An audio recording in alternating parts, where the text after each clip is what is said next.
You're listening to Content Logistics, a podcast for B2B marketers looking to build a content engine that drives revenue. In each episode, Camille Trent interviews the marketers behind the best content marketing flywheels and uncovers the tactical aspects of content production, from first draft to first customer. Hey, content friends. Welcome to another episode of Content Logistics.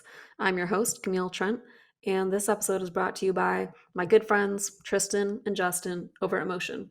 If you haven't heard by now, they help busy B2B tech marketers launch podcasts just like this one. So if you are wanting to launch a podcast or you already have a podcast, but you're not happy with it, reach out to them. They help with everything from the strategy on the front end to the outline and just what you need, what kinds of questions you need to ask, how you need to format a podcast to get something good out of it from your guests, to the post-production side. So things like the high quality clips that you might see or the quotes, all of those from this podcast, I don't make those.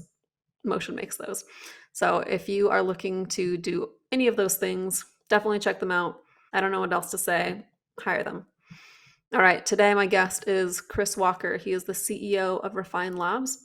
And if you've been on LinkedIn at all, you've probably heard of him. You've probably seen his videos, probably seen him tagged in other posts.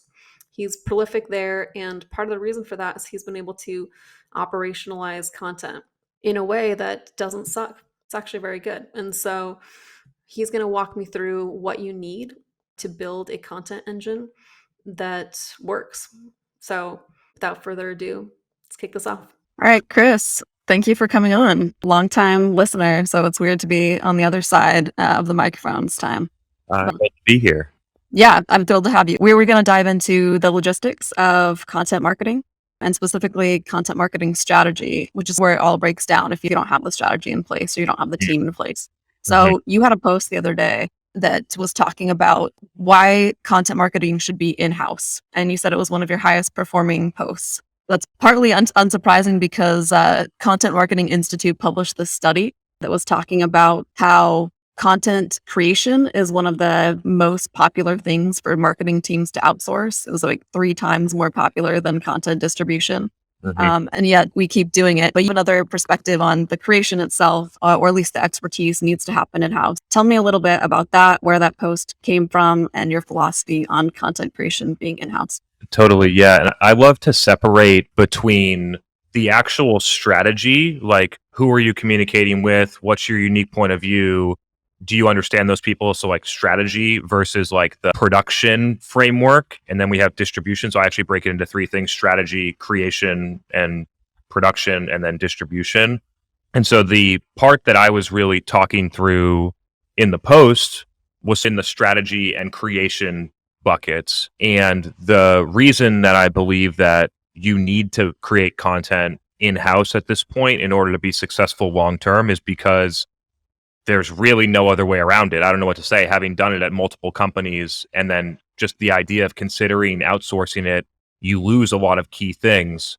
And so if we go down the list about why, like number 1 is that their subject matter expertise in B2B is absolutely required in order to be successful in content today. There's no other way around it. And so outsourcing it to somebody that's going to write you something like a blog is not going to deliver the amount of subject matter expertise and unique point of view that's required to sell an enterprise B2B product today. So the subject matter expertise is absolutely fundamentally required. And then pairing that with a unique point of view that matches your business strategy, I think it would be incredibly difficult to outsource, but we'll keep going because there's even more to it. The second piece is that in order to continue fueling content that people like, you need to when you're creating content and then distributing it and engaging in like a community or a social environment, you collect a lot of ongoing customer research and insights that fuel what to talk about next. And so I think the reason that our content strategy has worked so well at Refine Labs is because it's always super relevant to what's happening right now with marketers, because we just are listening to what people are saying, what people are asking, what people are talking about and using. So having this like research, which creates relevance in the content, I think is super important. The third reason why is because it undeniably creates a long-term competitive advantage in your business that can't be replicated in any other way. Think about the companies that have had really good success with this, like Rand Fishkin with Moz back in the day. He's doing the same thing with SparkToro now.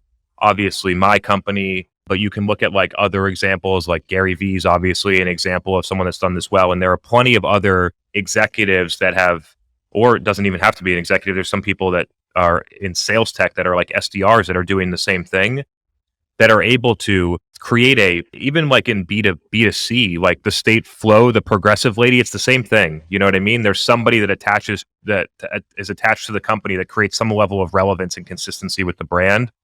So I believe that it just creates a long-term competitive advantage in order to have these things in place. The fourth one I think is actually the most obvious about where it breaks down, which is that in order to really win today, you need volume and consistency. It's going to be prohibitively expensive to do that outsourced. And so the level of content volume and the level of consistency in order to deliver multiple LinkedIn posts a day, a couple podcasts a week, YouTube videos, TikTok videos, when you think about the entire landscape, it's just not feasible to continue to produce at that volume without making stuff that is either just like searching for blogs and looking for things that are top of mind, but not really your own thoughts.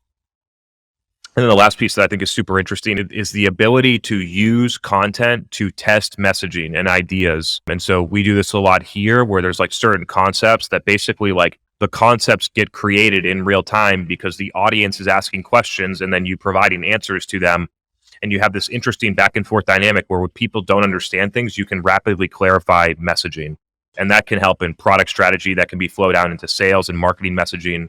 So it's not just in this little like content box. This is almost like a business strategy. And so those are the 5 reasons why I think companies need to think about creating content in-house. The caveat here is that there are parts of the post-production that you can outsource. So like editing the videos, putting in captions, formatting it for YouTube versus LinkedIn, like that stuff you can outsource. But the actual strategy of like, who are we communicating with? What are we going to talk about? Why is it relevant to our business? Who in our company is going to be able to communicate that in a way that people trust? How are we going to create it on an ongoing basis so that we have enough volume of base content that the people that are post-producing could even post-produce enough that we can distribute? So that's the place where you actually need to do it in-house, from strategy through creation. Yeah, I love that. Thank you for breaking it down. I think to sum it up, it seems like you have to own the story, right? Like you have to know that. like Simple. what story you're telling. Yeah, is you have to own the story, and then you also have to be a part of the feedback loops, right? Like you have to create like the mechanisms for you to be able to have those feedback loops, to iterate on that story, to progress that story, or else your story gets stale. There's lots of brands out there that have told really good stories at one point that were really relevant like 10 years ago, and now no one cares, right? And so you have to like be on top of your story and continuing to iterate on your story and understand. Yeah, and be in control of the delivery of the story, right? So like who in your company, it's not only about having someone in your company deliver it, but it's like, do you have somebody that has the credibility that your buyers believe in, right? So yeah, there's multiple dynamics, but the story is huge. The delivery of the story on an ongoing basis. And then I love the way that you simplified it into the frameworks for feedback. Yeah, and the distribution thing you've talked about as well. Like the interesting thing is I've heard you say both of these things are business risks, right? Like not owning the content, big business risk. Not owning the distribution, also a big business risk. It turns out both of those things combined are a lot of marketing, or they're a lot of the market understanding what you do, marketing. And so having both of those and understanding that you need both of those, and as hard as it is for that to all be in-house, that the more you can get to that place, the better you're going to be from a business standpoint. It's because people are still stuck in the way that marketing used to be and think that content is the extra thing, or that it's for SEO, right? If you want to go and outsource blogs for SEO to get people on your website, be my guest. But we are now in a place where most of the content consumption is happening inside of social, and your SEO blogs that don't add a lot of value, created by people that don't have subject matter expertise, are not going to hit there. And so I think people just underestimate how much different like content is all of marketing right now. Put content on the internet aside from the strategy component. But when it comes down to it, I think that people think about content as the extra thing, and it really is the main course. Yeah. I mean, as a content person, I'm definitely not going to disagree with you here. So this is actually a good segue, talking about content, talking about the distribution, talking about the feedback, because the next thing I wanted to ask is, how do you get this done? Like what pieces do you need in-house, whether it's a role or a skill set needed, how do you think about the jobs to be done in terms of marketing content? Yeah. So you need the subject matter expert. So that's like one. I think the key criteria is they have credibility with your buyer, somebody that your potential buyer would trust and engage with. So subject matter expert is one. Another one is what I call the architect. It's possible where the subject matter expert and the architect are the same person, but we'll split them out as two because they're often different.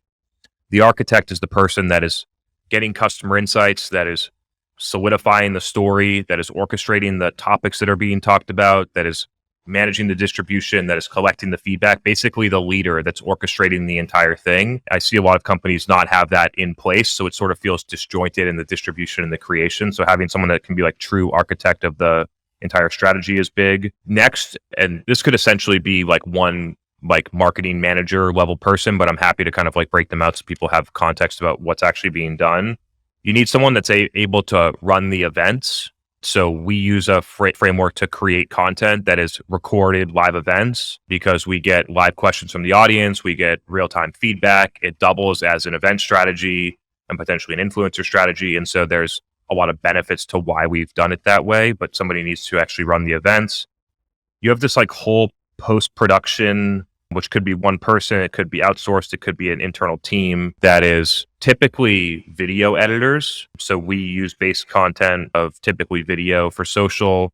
And so you have the long form podcast here, and then it's going to get broken down into micro chunks for LinkedIn, YouTube, TikTok are like some of the main distribution channels that we have right now. As we've continued to scale up volume, we've started to get people that are specific to one channel. So we have like an editor specifically for YouTube. We have an editor specifically for LinkedIn, and we're about to hire an editor specifically for TikTok.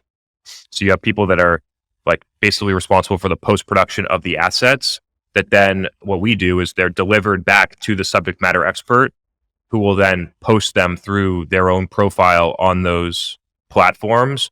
And then from there, you have distribution, feedback loops, and all that stuff happening from the subject matter expert and or the architect. Nice. Yeah, thanks for walking through that. So to recap for folks, I think you need like the strategist or the architect, as you said, and then you also need the subject matter expert. And these things at the beginning sort of thing, like you need this to create the content, to create good content and to create it in like a repeatable way. But then you also need more on the back end distributor. And that can be a combination of someone who's responsible for the distribution, but also leveraging, for instance, in your case, people that come on the episodes, right? Or the subject matter experts that you're bringing on. They can be influencer status, help you distribute the content that way, and then paid, organic, starting that engine on your own. So distribution, and then also creative on the back end as well of the person that's able to break up those things and to understand at a channel level what's going to work. And so thinking about it that way of front end, back end, all of those roles. Let me know if I got that right. Yeah, that was great. Appreciate you summarizing it. Perfect. It clicked for me as well. So breaking that down, what do you think those roles look like? I mean, they're going to change based on the type of company that you're at. But if I was going to try and build this, right, like what roles am I going after in terms of, I'll give you an example. So the creative or the distributor on the organic side, maybe that's like a brand marketing manager is like one way to look at that. Or a demand gen manager might be someone that's helping with distribution on the paid side. So just how do you think through some of those like roles in attracting the best talent for each of these people? Yeah, I think that traditionally, I'll just hit on this point because it's top of mind and relevant. I think that traditionally people would start to split the distribution to right like a brand marketing manager and then a demand gen manager. I really think that companies should start thinking about branded demand as one function and that somebody should be orchestrating both because it's basically like two similar ways to get to the same people. And so just because people think about paid and organic differently because of how they've thought about it in the past, I think that people need to rethink it in social that like paid is just guaranteed delivery of organic content if you think about it that way. So I'd have one person be the distributor and not thinking about the different channels initially. I think that you get a lot of especially larger companies start to segment down by channel and then they force that specific person to prove ROI of their distribution channel, which creates the wrong behaviors inside of each channel. So I'd rather have less people that see a wider landscape. The subject matter expert is simply somebody that has credibility that's done your buyer's job before. That person could have already been, they're basically your chief evangelist. So if you're selling to CFOs of Fortune 1000 companies, you're probably going to want to have that person that's been a CFO at a Fortune 1000 company before. If you are going after you basically just need to match it to your buyer, right? And when I started to figure this out, we were selling into hospitals with emergency medicine physicians, and we hired a VP of medical education that was a previous practicing physician that would help us with the content. So that's an example of how we did it in a different business. So subject matter expert's very clear. The architect, I think it's more about or strategist, I think it's more about looking at the skills that the person has, not necessarily the job title, because I think the job title can lead you in a lot of different places. But basically, this person needs to be essentially the head of strategic comms. I don't like using that word because I think strategic comms gets put in this bucket of like fluffy stuff that nobody cares about. But if you think about it deeply, like understanding customers and communicating strategically with them on an ongoing basis to change their perception about what you're trying to sell or what you're doing as a company is critically important. And so I would think about that person, like sometimes a director of demand gen can get it, but I often find directors of demand gen being too squeezed into a specific place where they're not talking to customers. They're not thinking about other distribution channels other than paid. They're only focused on lead gen. So like that, the job title of that, they probably should fall into that person, but the job title of that role and what they do probably doesn't match what I'm communicating right now. So I think for most business, especially earlier stage businesses, this is your head of marketing.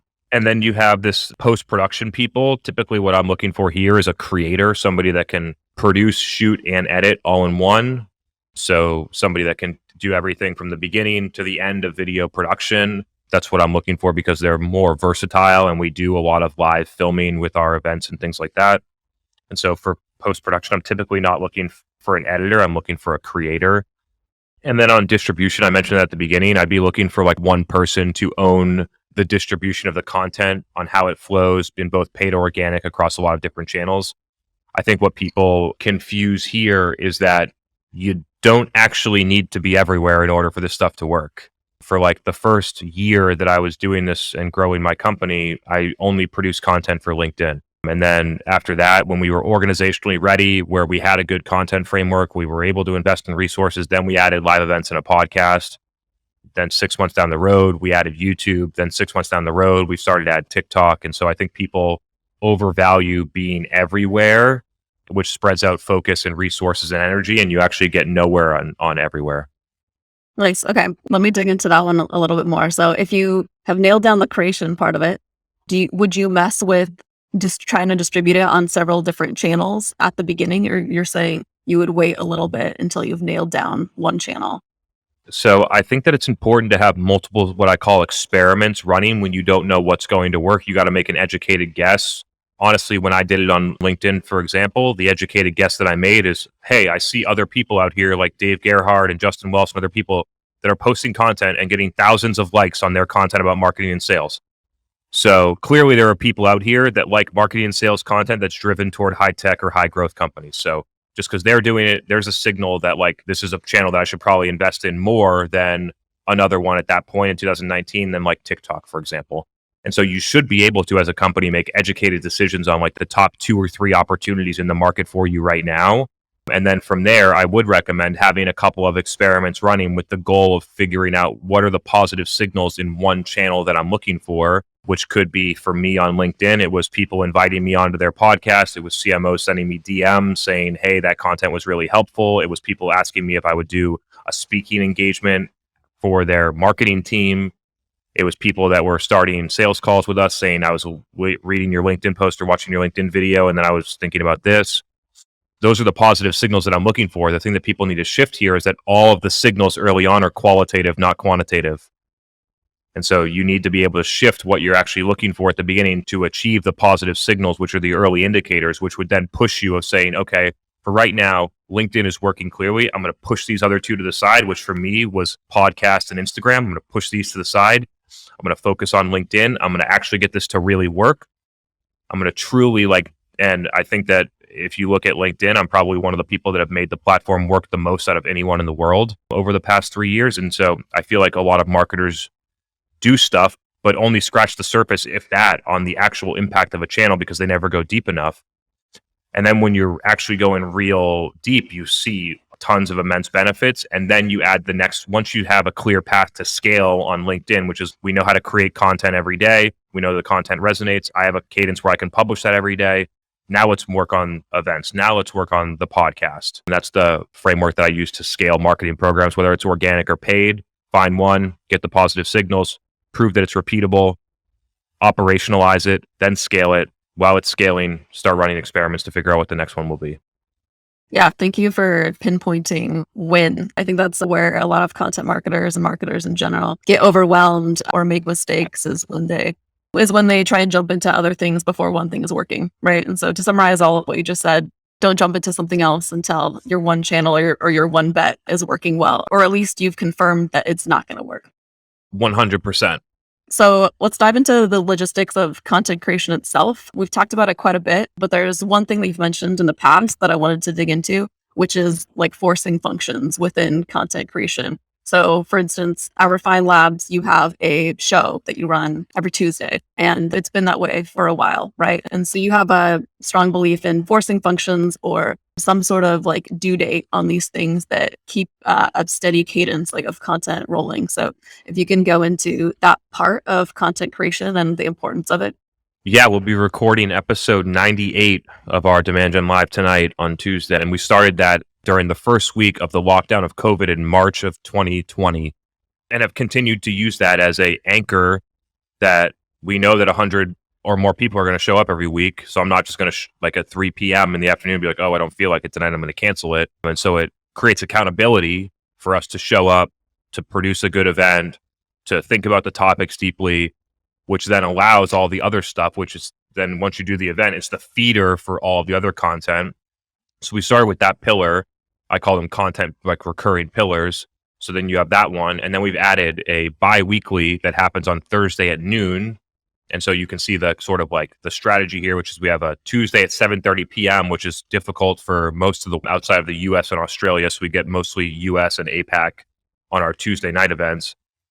And then we have a Thursday event at 12 p.m., which allows UK, most of Europe and EMEA, and most of the US as well. And so we have two different events. And on Thursdays, we have a different topic. We typically have guests that come in for those. So it's pretty much a different strategy overall. And we use events as things that are basically stuck in the ground that force ongoing content creation on a recurring basis, because it's really hard to keep up. And if you don't have those things in the ground, then it's very likely that something that's quote unquote more important will show up. And before you know it, you've gone a month without recording any type of content. And so I highly suggest having some level of recurring, ideally on a weekly basis with an audience, which creates ultimate accountability in my experience. Nice. And what I like about this too is it's not just a due date in Asana, right? Or in a ClickUp and some sort of project management tool.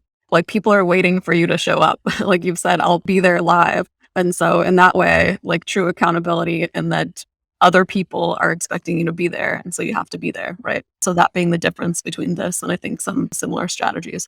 Cool. So I love that. The next thing is distribution itself. Like talk through kind of some of the tactics that you use in terms of distribution, from chopping up the content, repurposing the content, to things like dropping links in the comments, to paid. Just talk through how you think about distribution at Refine Labs and then how you think about it for your customers. Yeah, I got it noted down. I'm going to talk through distribution, but I want to talk a little bit deeper on the recurring events, because I want to drill the point home that consistency is a huge part of whether you win or lose here. And I don't think that people value it enough. Like, I don't think people understand that I've produced more than 5 pieces of content for LinkedIn every day for almost 3 years. It's probably 3 years on the dot now. And that level of consistency creates inertia, creates volume, I'm sure people have had this happen. Like if you go a month without posting on LinkedIn, your first post, you come back way down in engagement because the algorithm's figured out, hey, this person's not posting anymore. I'm going to go show it to somebody else. And you lose a lot of the loyal viewership that you had. And that's a case in most platforms as well, just because you're signaling to the algorithm that you're not posting anymore. And so the consistency is the place where I see a lot of people miss. And I don't think that it's for lack of knowing how to set up an event every week. It's for lack of understanding how critical it is to the success. I don't think that people value the consistency enough. So I just want to put that point in here. When it comes to distribution, like I talked through before in terms of how we stack channels on top of one another in order to deliver compounding gains. So we started with LinkedIn. I honestly started with text posts, and then we converted to video because I was hitting a wall and not being able to write all the time. So I would show up and I would get writer's block. And obviously, like coming up with a new idea every day for a long period of time is very difficult. So you want to, over time, have a framework that sets you up for success there. So we converted to video so that I wouldn't have to think about what to write every day. I could just pull a video. And so getting LinkedIn really rolling was an interesting one for me. I was one of the earliest people to switch from text to video, which I consider to be a micro innovation inside of a channel. So making little tweaks on like going from text to video, and then like where do you put the header? So now the header's at the top, and then where do the captions go? People are going to consume a lot of this without sound on. So do you have captions or not? These are all things that we figured out over time. How much does the actual copy that you write in the post matter to whether or not someone stops and watches the video? And these are all little details that over time we've micro innovated to figure out that, again, I just don't think that a lot of people recognize that they're just like, oh, we're doing LinkedIn now, but don't think about evolving the actual strategy on there and making little tweaks and adjustments. So those are some of the things that LinkedIn was the initial spark. I've been using a comment to publish the link to the podcast that was associated with the video that I've been posting, which is great, like a user acquisition loop for the podcast. So that's been working very well for me. When it comes to the actual like podcast distribution, we use I think a tool called anchor.fm to post, but I don't think that it really matters what you use. The thing on the podcast is that getting the initial listenership and the initial listenership that listens to come back is the hardest part. And so a lot of people ask me, like, hey, I'm trying to get the podcast going. We only have 30 downloads. It's been a couple months. Like, what's going on? And the thing is that you can't just wait for people to find your podcast in the Apple Podcast or the Spotify store. You need to go and distribute micro content, which gets them educated, which then allows them as an entry point from short form into long form.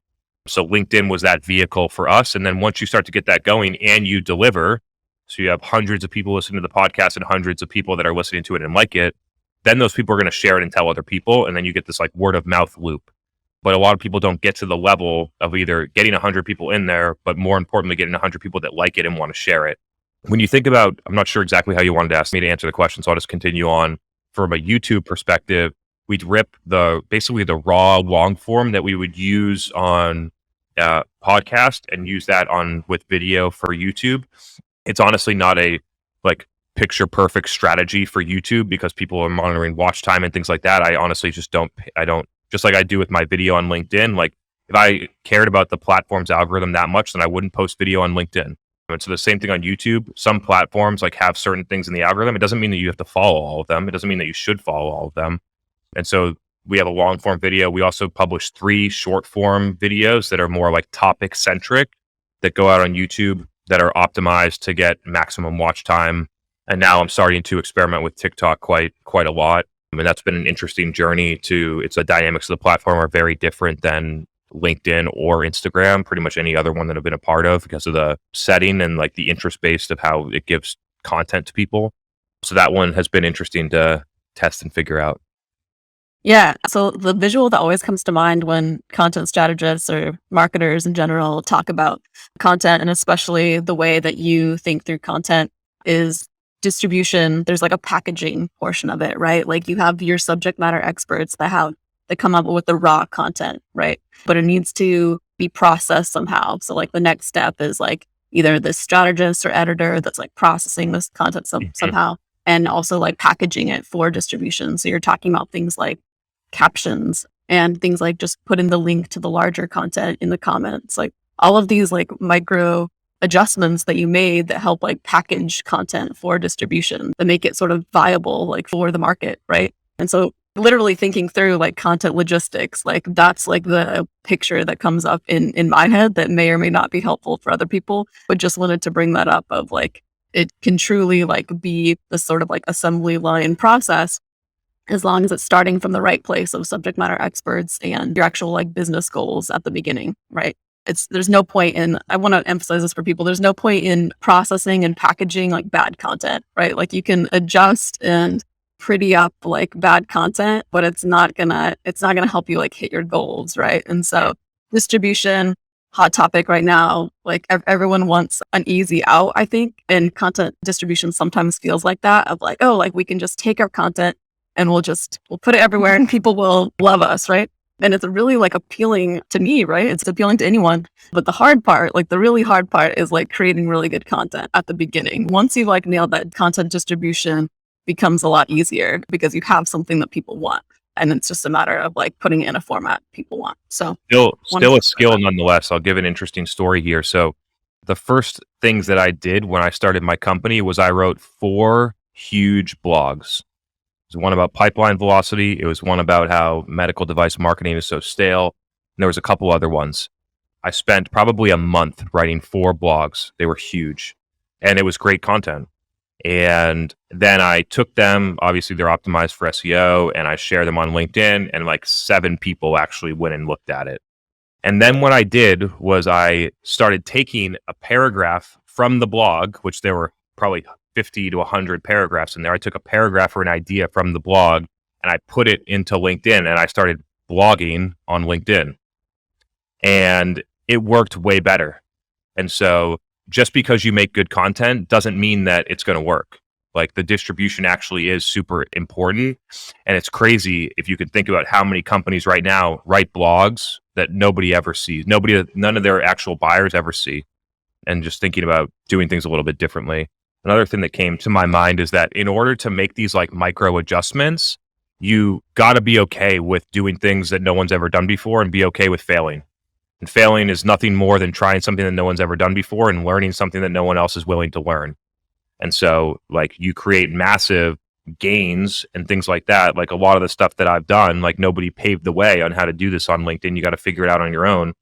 I think that a lot of people are looking for like a manual or like a step-by-step guide or different things like that. And there's plenty of step-by-step guides that get you pretty far, but to really get to the level where you're like dominating, which I think people that are listening to this podcast hopefully are trying to figure out how to get their content to literally dominate their space, is you got to start to break rules and do things that other people haven't done before and see what you learn. Yeah, no, thank you for clarifying like on content distribution, because it's definitely a skill and it's very tricky. It's just easier like when you have good content, and it's doable when you have good content, right? It's really like setting someone up to fail if you don't have the good content to begin with. And so, yeah, definitely want to emphasize that. And I also see it as the person who can see the story. Like as a content marketer myself, like what I look for in other content marketers is like their ability to like see the story, like, and sort of like know what good looks like, both from the front end of, okay, well, what would a good event look like? What would a good title look like? You know, what would good content look like? And that's at the front end, but also on the back end, like, what do those good clips look like? Yeah. Do those clips like help us tell our story, or are they a little bit too far removed from like the real story that we want to tell? And so on both ends, like you want a content marketer who can see the story. And that really is like a skill in being someone that has outsourced it before, and then also had it in-house, and then that in between of now, for instance, I work with a freelancer who has been in the industry, who is like a really smart content marketer, but it's really hard to find that person. And in the meantime, like you have to be that person. And so, yeah, so I just wanted to emphasize both equally important and equally hard. So thank you for calling that out. The other thing I want to mention is feedback loops. So we talked about this a little bit, wanted to dive a little bit deeper into it, how you think about feedback loops and how they inform your content strategy. This is everything. I don't know what else to say. Like putting stuff out there and seeing how people are reacting, what questions they're asking, what they don't understand. When you're speaking on a live event and you say something and you see 20 people on the Zoom screen nod their heads, or you see a bunch of people look confused, those are signals that you need to take to then start to think about and adjust. That's why people struggle with this again, is because it's all qualitative. You're looking at what people are saying. You're not have some spreadsheet or some dashboard that's going to tell you what to do. And so you need to take that insight, you need to process it, and then you need to make some type of like decision on what it means and how to adjust the strategy. But when you get to a place like this is the basis of the competitive advantage, because your customers or your potential customers are feeding you the insights about what part of your story is working, what part of the story they don't understand, what unanswered questions still exist, and different things like that. I figured this out in 2016. I had a crazy plan that we were going to take. So we were targeting respiratory therapists, emergency medicine physicians, and ER nurses. And we had a bunch of clinical data that had been published by third parties that was like, this product does as good as the one that you're using right now, but has way less side effects for patients. So it was like black and white that people, if they knew this information, they would be more likely to be using the product. But we relied on our sales team to go and like pound the pavement and go and tell people about this study. And it wasn't happening fast enough. It wasn't working. The people didn't think that the salespeople were credible. And so what I did was I took the clinical trial, I interviewed the primary investigator on the clinical trial in a 10-minute video, and we took one other snippet from him presenting at a conference. We had 3 major content assets that we produced through Facebook. We distributed through Facebook Paid at that time. At that time, you could run ABM. I was literally targeting like Seattle Children's Hospital, Boston Children's Hospital. I remember because I would have to go in there, and there you couldn't upload a list like you can in LinkedIn. I would go in there and type out every single one of our tier 1 and tier 2 hospitals we were going after, and I'd put them in there. It took me hours. And then when I did that and I started to send the content out, I would get hundreds of comments from emergency medicine physicians and directors of respiratory and ER nurses, questions, objections, people saying, I love your product, people saying, I tried it and I hated it, all these different things. And you're collecting insights at scale. And then all I would do was whenever there was a question that somebody asked that I didn't have a piece of content produced for that I thought was a good question, I would go and produce a piece of content, and then I would run that one. And you can see how the feedback from the audience will consistently fuel what the next pieces of content are rather than you making it up. There's a component of it where you have to have the strategy and be able to connect it to business outcomes so you don't get off track and just follow whatever people are asking you for. So there's a strategy element to it. But the key is that like just sitting back and shouting about whatever you're talking about without listening to the feedback of what people are giving you is going to create like it's tone deaf.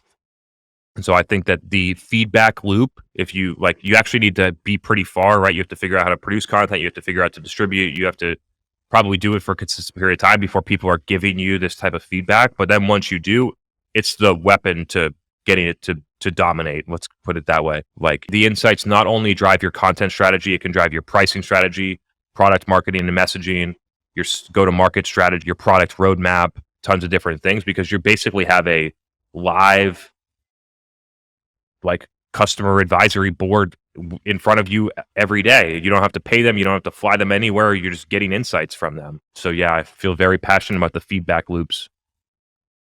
Nice, cool. Well, we've gone through the whole process, right? On the creation side, you need a subject matter expert. You need it on the distribution side. You need an actual distributor, and you need a creative to kind of like help with the distribution, help package. And that kind of brings us through the whole process. And then you use feedback loops to kind of like start it all again and to iterate and to make a better version of what you did last week or the week before. So that's the whole thing. Except that at your company, I've noticed like one other thing that's kind of cool is that all of this was kind of funneled through you, right? Where you were the distribution for a long time. Everything was going through your profiles, and that was working really well. But at some point, you were able to sort of expand that, and everyone in your company, or a lot of the people in your company became both subject matter experts that were then creating content and distributing that content themselves. And so you're able to kind of like expand on the original strategy for like massive reach. So any tips for people once you get all the way through like this to this stage to how to kind of expand your distribution and content at the company level like that? Yeah, it's interesting because it's not really like expanding the distribution. It's creating starting over and creating an entirely new system for somebody else. So we're basically like, they're not distributing my thoughts.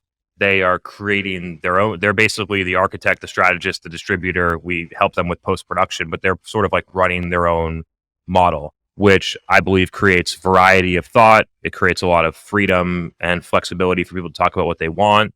Not all of it is anywhere close to related to B2B marketing, which is totally awesome and cool with me. People can share whatever they want. And I believe I feel confident making the statement that my company is executing better on LinkedIn than any business in the world. And we only have 100 employees. And so it's crazy that like a Salesforce, an Oracle, like somebody out there hasn't been able to figure out how to get their company to do it at the level that we have in terms of participation. And it really, to me, is rooted in 2 things. It's rooted in leadership doing it and creating a culture where people feel comfortable and safe and free to do it themselves. And those are the 2 places where it breaks down. A lot of companies out there love to talk about how their employees should do it. and none of the executives do it, none of the VPs do it, and none of the directors do it. And that doesn't create an environment where the managers or the senior managers feel comfortable doing it. So not having leadership sort of like walk the walk is probably the main reason why this fails. The second piece, and I've been in cultures like this, is that the company sets up a culture where like people look down on you for doing it, or somebody would make fun of you, or like you post on LinkedIn and all of a sudden HR is coming to you and saying, hey, are you looking for a new job? I saw you posted on LinkedIn 2 days in a row. And it's just generally like an old, outdated way of thinking. And so to me, the way to make it work is to prove it with at least one, ideally multiple executives that actually do it and show you this is what it looks like every day. This is the consistency and cadence to creating the culture. And the thing that's been an accelerator, it was already working without this, but an accelerator for us has been actually taking the organization and the post-production part of it out of there to help them with that. So now we organize podcasts, we focus on the like video editing and distribution so that they can share those things. And so we're basically like continuing to figure out how to scale this piece out. But it's, to clarify, I would say that it's multiple individual strategies. So Chris Walker has one, Judy Sheriff has one, and it could go on for a long time. But I think that companies almost try to make it too coordinated and it comes off inauthentic. And so I believe that our like strategy of sort of like letting people communicate what they want when they want has worked really well for us. Yeah. I mean, trust, right? Like trust that it's going to work, because we've seen other leaders post, and there's some leadership by example. And then just like trust that like you're not going to get fired or nothing terrible is going to happen because you are doing your own thing. And so knowing like that your company cares about you, or leadership cares about you at the individual level, and your progression, I think is a big part of it. And maybe there's one more. This is fun.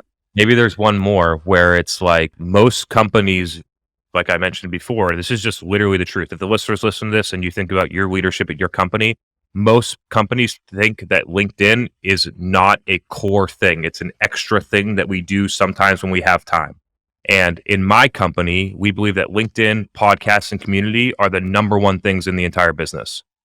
So we're not worried about building the trade show booths, thinking about how to put together an ebook, thinking about automated email nurture sequences, spending 2 years putting together fucking lead scoring. I'm not sure if I'm allowed to swear here, but like those are the things that companies waste time on and money on. And then they're like, oh, like LinkedIn stuff is a sprinkle. And so there needs to be a mindset shift here where people realize that the world has shifted and the things that you think are extra are actually the most important stuff. And that's another reason why companies don't get this to take off, because their employees feel that they don't believe in it.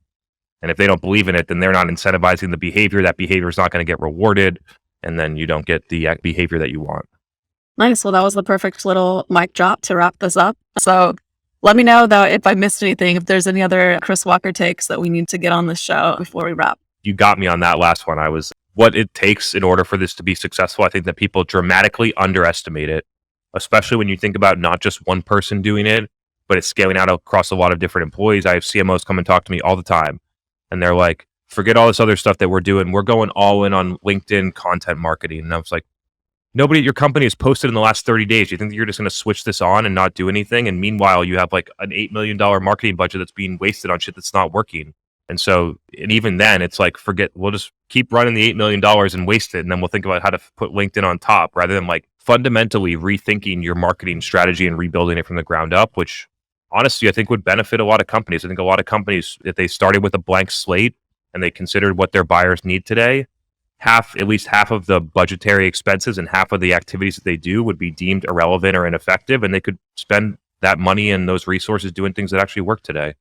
Nice. That was perfect. Exactly what I was looking for. So, Chris, where can people find you, learn more about you? Yeah, feel free to check out our podcast called the State of Demand Gen Podcast, available on Apple and Spotify. And I'm available on LinkedIn, Chris Walker. And if you want to see some building in public on TikTok, I'm available there at Chris Walker 171. Nice. Well, Chris, thank you again for coming on, and we'll talk soon. Thanks for having me. That was a blast. Thanks for listening to Content Logistics. This episode was produced by Motion, a done-for-you B2B podcasting agency for busy marketers. If you liked what you heard, please follow the show on Apple, Spotify, or wherever you listen to your favorite podcasts.